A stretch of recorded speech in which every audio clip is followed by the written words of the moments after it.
Hi everybody, it's 2020 and I wish you all a wonderful, wonderful new year ahead.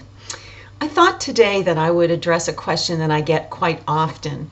People ask me all the time, what's it like to be a spiritual medium? How did you prepare to be a spiritual medium? And it's really not something that you study for, you prepare for, you either are or you are not. Now I have to say that I'm fortunate in that I had a grandmother who was an intuitive, and she of course immigrated to the United States from Ireland, and people in the Boston area used to come and see her all the time. She used to read the cards, she would read the tea leaves, she would read the way that the trees and the plants outside were bending. She read everything.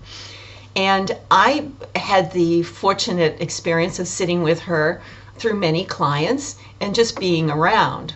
Of course, I was very young, but still, to me, at the very beginning of my life, it was very normal for somebody to, do a reading for someone and to discern what's going on by using cards or, maybe looking at the tea leaves in a cup.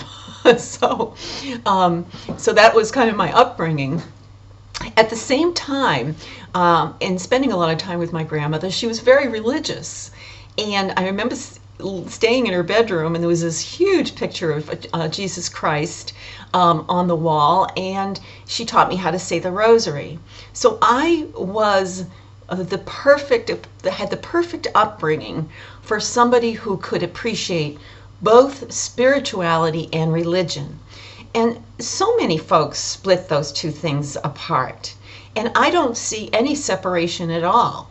Now, our religions, our organized religions, don't always accept some of the things that I believe in, but there's enough, there's enough that we share in common that allows me to be comfortable in both a Catholic church and doing the work that I do. In fact, I have a desk. If you looked at my desk, and if I could pan over there, you'd see that I have many of the cards of some of the very well-known saints, including Mother Mary, and I have a number of rosary beads.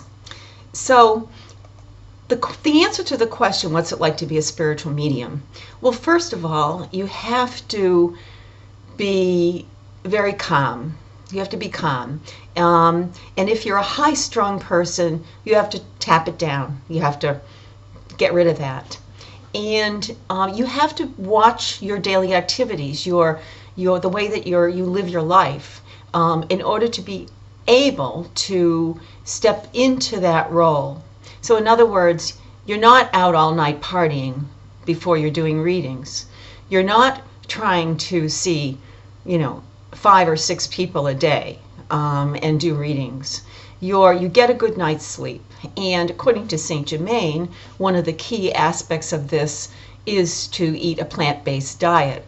And I did adopt a completely plant-based diet about 9 years ago when Saint Germain first came into my life. I feel better. I think I'm healthier.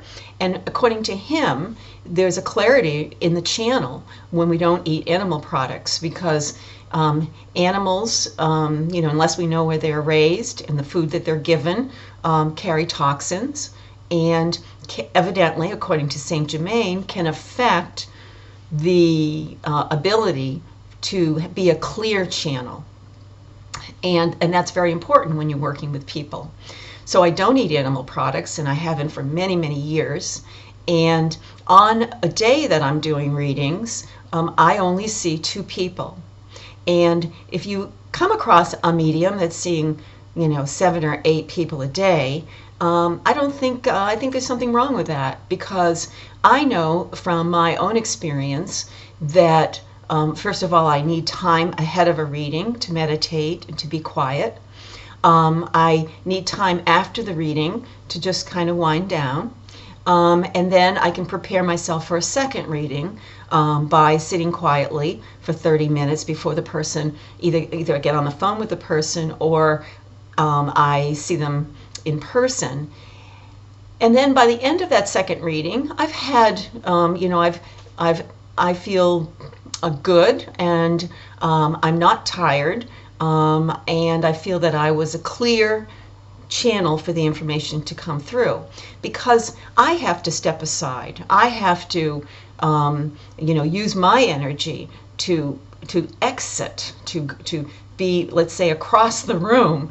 Sometimes I tell people it's like, sitting on the ledge in my office, or it's like sitting, of course, at the bottom of a swimming pool and hearing an echo. But I have to be able to step aside easily.